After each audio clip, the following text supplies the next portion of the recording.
Hi, everybody. I'm going to do some rapid fire nonfiction book talk for you today with a few nonfiction books that I have really enjoyed lately.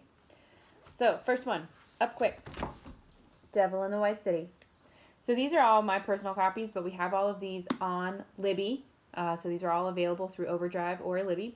Devil in the White City is going to be for those of you who really like true crime and history. It's what we call a micro history. You've probably heard of this book. It's pretty famous. It chronicles the couple of years surrounding the 1893 Chicago World's Fair. So you have like the creation of the first, the use of the first electric lights in a big mass way, and you have just the Ferris wheel, the creation of the Ferris wheel.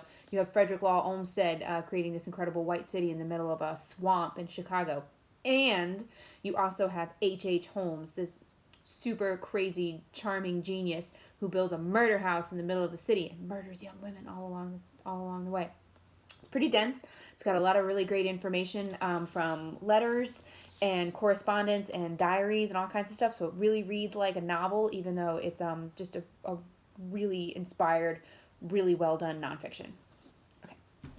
Next, for those of you into social policy and social justice and civil rights and justice reform, you probably also heard of this one, Just Mercy. Just Mercy by Bryan Stevenson. They recently made this into a movie starring Michael B. Jordan. Haven't seen the movie yet. I hope it's great. Anyway, this book is fantastic. It's kind of heartbreaking. It's a little hard to read in some places because it does really remind you of some of the more broken parts of our justice and legal system. However, it's also very inspiring. This book chronicles how Bryan Stevenson and his crew in Montgomery, Alabama, started the Equal Justice Initiative. And Bryan Stevenson was a death row lawyer, and this book really talks about one of his major cases, one of his early cases of Walter McMillan.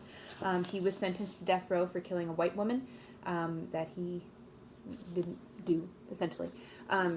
So again, if you're interested in this, if you're interested in really excellent sort of in-depth commentary from somebody on the front lines of social justice, justice reform, race relations, that kind of thing, this book is really excellent. You can also go to the Equal Justice Initiative website and get a lot more information about this and about what that particular organization is trying to do in this country. It's really great.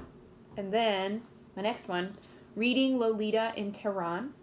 So this is going to be for anybody interested in, again, history, again, social justice, women's rights, and the history of the Middle East, and various other things that go on out there. So this is based, oh gosh, it's been a long time since I read it. It was published a while ago.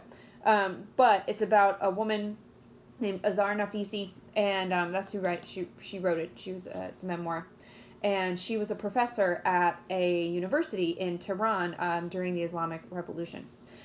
So things went from pretty progressive to pretty not progressive almost overnight, and she and her family were, a lot of the sort of westernization really went down the tubes really quickly.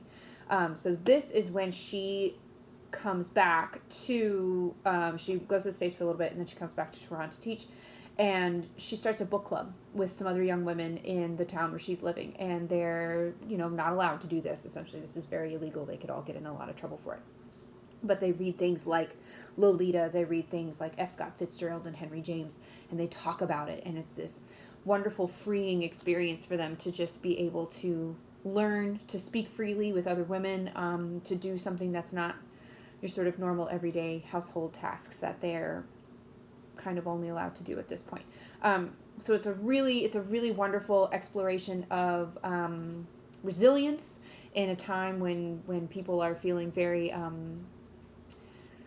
not very free to be who they are and read what they want and do what they want. So if you have a book club, this is a great book club read. We did this for one of my book clubs at the library, and everybody really loved it. Really interesting deep dive into a very different culture, very different set of circumstances, but a really wonderful, really empowering read in a lot of other ways. So that's my rapid fire nonfiction. I hope you all enjoyed that, and I'll probably be doing some more because I really like nonfiction. So if you all have any suggestions or of things that you would like us to do book talks about, please let us know, because we read all kinds of different stuff. And if you have any questions, or if you have, if you're really interested in a particular subject or something, please let us know, and we'll do our best to answer those for you. You can always go online. Again, all 3 of those books are available on Libby/OverDrive. There may be a wait for some of them, but you can always browse around and see if you can find something else that's similar that you might like. But those are available online, and hopefully we'll be able to get them to you once we reopen too, because we miss all of you. We hope you're all doing well and you're staying safe and healthy at home or wherever you are. But anyway, do give us a call if you need any help. Go online, download Libby, download Hoopla, RB Digital, and check out some of those digital resources where you can still get your books and your audiobooks and everything from us. Miss you guys. Have a great day. Bye.